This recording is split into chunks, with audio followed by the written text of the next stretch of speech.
How about your hands? So we're gonna be changing the fluid out in the old quad cab Nv5600. She just had a fresh rebuild on the trans, probably close to 10,000 miles ago, and it's starting to make a little gear rollover noise, starting to get a little loud, especially after it warms up. And I've been using it a while, so I figured, hey, let's just go ahead and swap out the fluid. It's had a good break-in, all that good stuff, so we're gonna get after that today. But this transmission, it's had a rebuild on this transmission twice now, and I did a brand new transmission, or I put a rebuilt transmission in it also to begin with. But that's for a different story. We'll get into that later. So we'll get at it.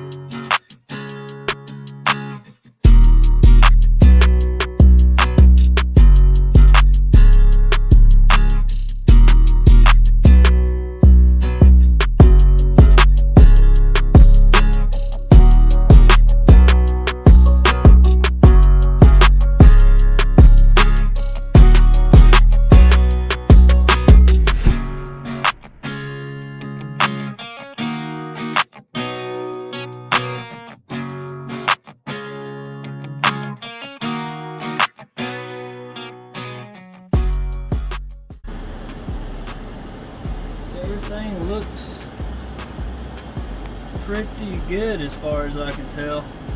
Nothing looks like it's gotten hot. Everything's still covered in oil. Oil level is good.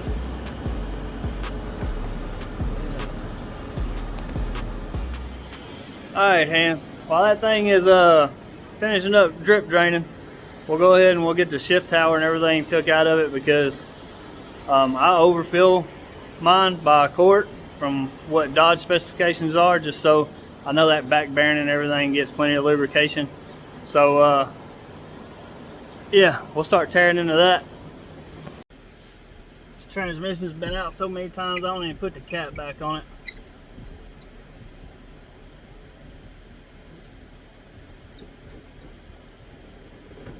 Transfer case, that is.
Alright, so we got our cover cleaned up, bolts cleaned up, transmission case is cleaned up. Just gonna give it a wipe down before we put all this together, and put a little ultra black former gasket on it and get on down the road.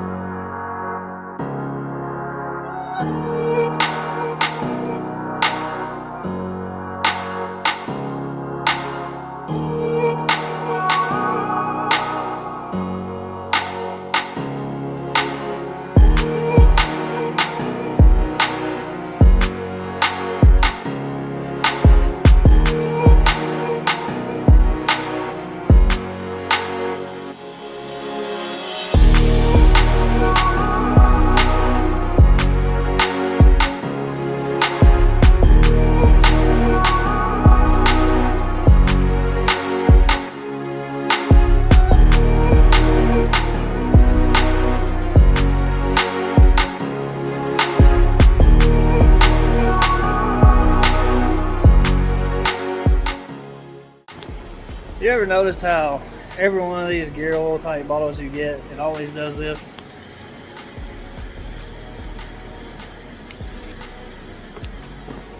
I guarantee you, every one of them will do that.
Alright boys, let's go give her a test drive and see how she does.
So yeah, fellas, test drive went good. Everything's working like it ought to. It does sound a little bit quieter, but you know, that's a little 15-20 mile drive. It hasn't been through any heat cycles yet, and we haven't had anything hooked behind it, so who knows, we'll see. We'll put some miles on it, put a load behind it, stuff like that, see what happens, see how she acts then. I'm running Pennzoil in it right now. I have always ran Amsoil, which they have a great oil, and that being said, they have absolutely nothing to do with any troubles I've had with my transmission. The oil I emptied out of there was Amsoil, and it had almost no brass in it whatsoever. So, hey, I know they make a great oil. They make great products, and they work. It's just Pennzoil was available. I know a lot of guys run Pennzoil. They seem to love it. So I said, heck, let's give her a try. We'll put her in an old Hun right here and see how she likes it. So we'll see how this Pennzoil acts. I'll keep y'all updated on that. If it does just as good, and you know, if it quietens this thing down, I'll keep running Pennzoil. Like I said, it's easier to come by. It's right. I can get it right down here at AutoZone. I don't have to go a county over to Co-op or order it online. So that makes things a lot easier. Makes my decisions a lot easier too. I know I'll probably hear on here that where's all your boot bolts at? All the bolts that go into the boots and shifter boots and everything. Well, I got them. All right. It's just like I said before. This transmission has been out 3 times. What's the best way to put it? It's kind of like less is more right now. I do have all the bolts. I'm just not convinced that I can put all the bolts back in just yet. We'll see. Maybe one of these days I'll put them all back in, but it seems like it ain't affecting how it drives at all, so who knows. Hopefully this transmission lasts. Like I said, this is the 3rd one, and hopefully it works out. I really wished I had a press that was big enough to press these shafts out, because if I did, I wouldn't even send anybody. I would have never sent it to anybody. I would have just rebuilt it myself, because it's like sending your kids to school, you know what I mean? You know that you'll always give them the attention they need and make sure that they're taken care of the best instead of anything else. That's how I feel like when you send it to a shop. When you send it to a shop, they pretty much are like, none of them things are their babies. You know what I mean? So they just get them in, slot them on through, get it back running, send them about their way. Well, you know, if it was yours, you know, you're working on it, you go in, you do a real good analysis of what's going on, what could be making sounds. You inspect everything to the fullest, and you'll make better judgment calls than somebody that doesn't own the truck. You know? Because you'll want the best for the truck or for whatever part it is. So that's just the way I look at things. But no, I mean, there's a lot of great shops out there that take a lot of pride in their work, and I'm not down in every shop. I'm just saying that, you know, they're out there, and they're not far and few between them. You know, there's an abundance of them. But hey, you know what? It's got a warranty on it. She's up and running. She sounds good right now. Hopefully she lasts. Like I said, this transmission's probably got 10,000 miles on it. I haven't really hooked a whole lot behind it. I haven't put any kind of real weight behind it at all. So we'll see. But that's it, guys. Real simple, real easy. Change your transmission fluid. I'd go ahead, if I was y'all, I'd do it myself. It ain't nothing but a 10 mil, an 8 mil, a 9/16, a scraper or a screwdriver, and some RTV, and go get you some fluid. because I'm going to tell you, if you take it to go get it done, they're probably going to refill it back to factory spec. And you really need that extra cord in there. And it makes a big difference, and it darn sure extends the lifespan of that rear bearing and that transmission. So, yeah, don't be scared to jump in there and turn them wrenches. But that's it, guys. I'll catch you on the next one.